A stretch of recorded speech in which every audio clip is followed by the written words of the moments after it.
Assalamualaikum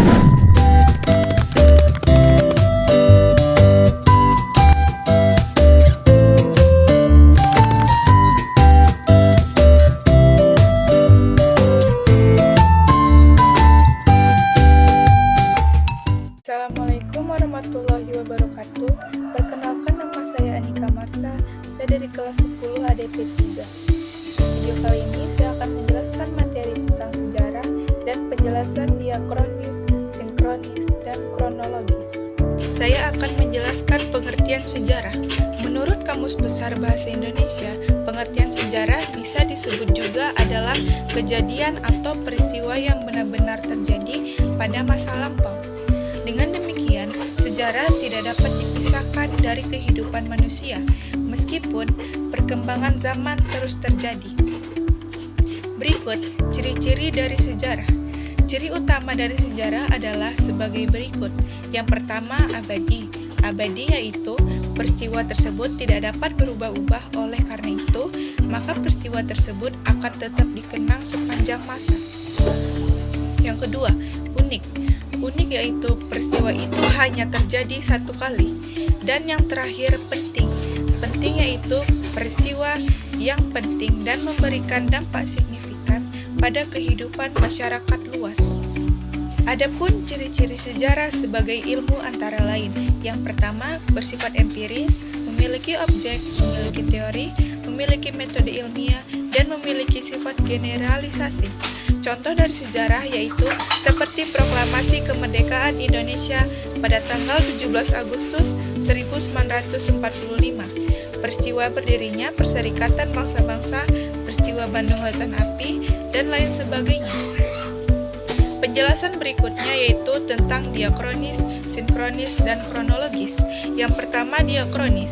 Diakronis sendiri berasal dari bahasa Latin, yakni dia dan kronis.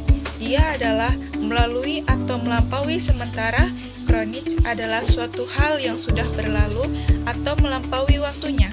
Dikutip dari buku Pasti Sejarah Indonesia milik tim Ganesha Operation, diakronis artinya memanjang dalam waktu, namun terbatas pada ruang.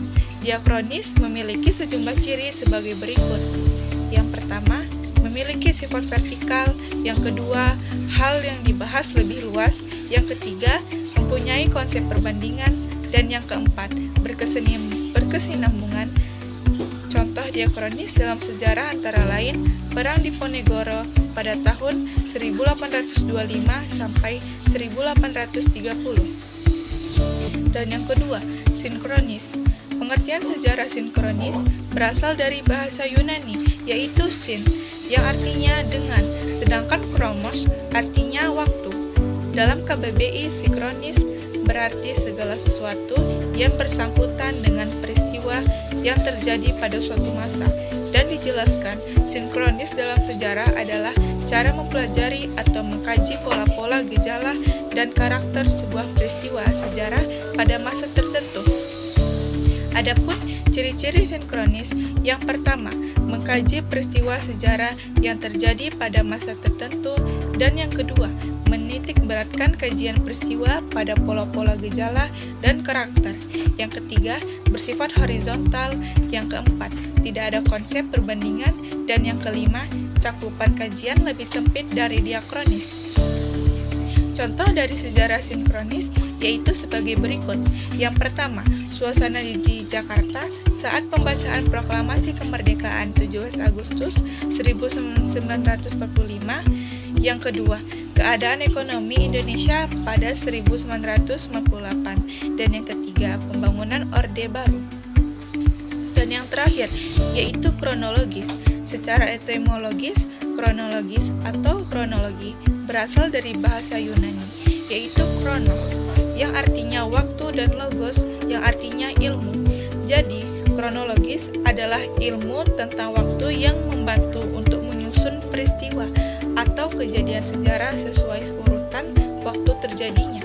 Sederhananya, kronologis bisa diartikan sebagai penentuan urutan waktu suatu kejadian di masa lampau. Adapun ciri-ciri dari kronologis, yang pertama, bersifat vertikal, yang kedua, menekankan pada proses durasi, Yang ketiga, memiliki cakupan yang begitu luas. Yang keempat, mampu memberikan hasil atau informasi yang lengkap karena cakupannya luas. Dan yang kelima, mampu memeriksa kesinambungan antara suatu kejadian dengan kejadian masa lalu. Apa contoh kronologis yang membuat terjadinya peristiwa proklamasi 1905?